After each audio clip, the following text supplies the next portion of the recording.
Malkhaz Erkvanidze speaks these golden words: if you don't know the mode, that is the simple core melody, you won't be able to understand any of the ornamentation. So what did he mean by that?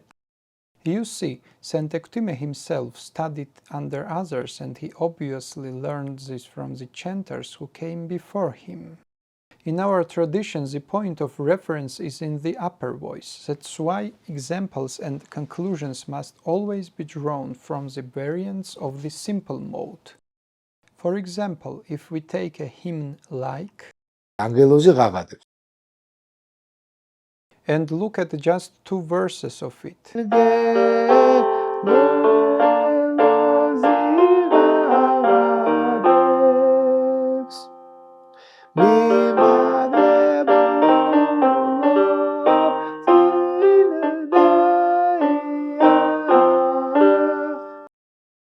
Up to this point, now look, if we take this chant and start to determine the mode based on the bass, that is, if we assign the bass the leading role in defining the mode, look at what we find.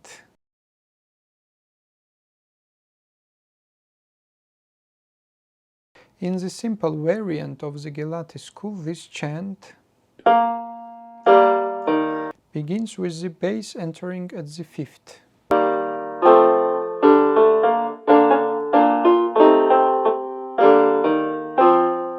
As for the Kartli-Kahetian style, it's a similar situation. Now let's look at the ornamented Gelati version and the so-called Shemokmedi mode tradition.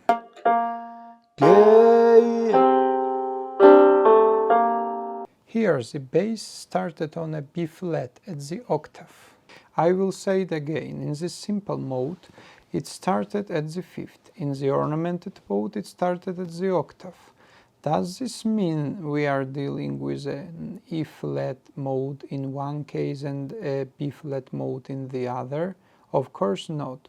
What we have here are the different principles of voice arrangement. In one case the bass enters at the fifth, in the other it enters at the octave. Frequently in chants from the Shemokmedi school and also in certain chants from the Gelati school, the bass enters at the ninth.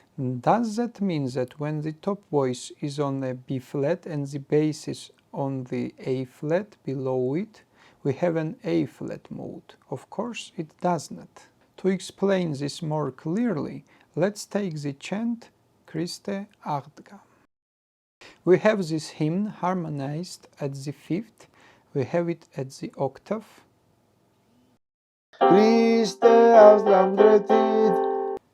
we have, now if we try to determine the mode based on the bass part, we end up with an absurd result. Sometimes we would get an F mode, other times a C mode, and sometimes a B flat mode. Of course, this is not the case, nor it could ever be. This is because Georgian chant is founded on the principle of the Trinity, where the main canonical axis, the melody itself, is carried in the top voice. That voice signals to us the origin point. The vertical structure descends from above. This does not mean that the middle voice and the bass are secondary. They are three parts of the whole, the Trinity. That single top voice cannot exist without consideration of the second and third voices. The existence of the middle voice and the bass is instantly reflected and implied within it. That is why this blessed three-part harmony is the greatest achievement of our musical way of thinking. It is the principle of the three-in-one. And under no circumstances should one search for the mode's axis or the function of the tonal center in the lower voices. Therefore, the tonal centers are necessarily in the upper voice, a fact confirmed by musical science. If you start searching for the mode from below, you will arrive at no result. Let's say you want to modulate. Let's say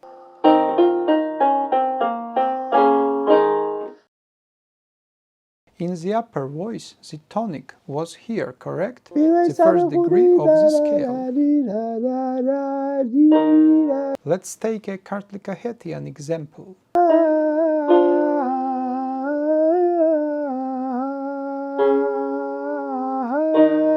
A modulating note appears and the scale degree shifts downward, meaning the tonic itself moves down. It was the first degree of the scale. Now this new note has also become the first degree, but just a step lower. The same principle applies when we ascend.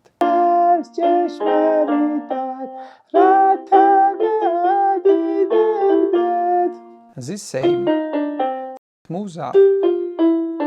We can see this again in the context of the Kahetian Mravalzhamieri.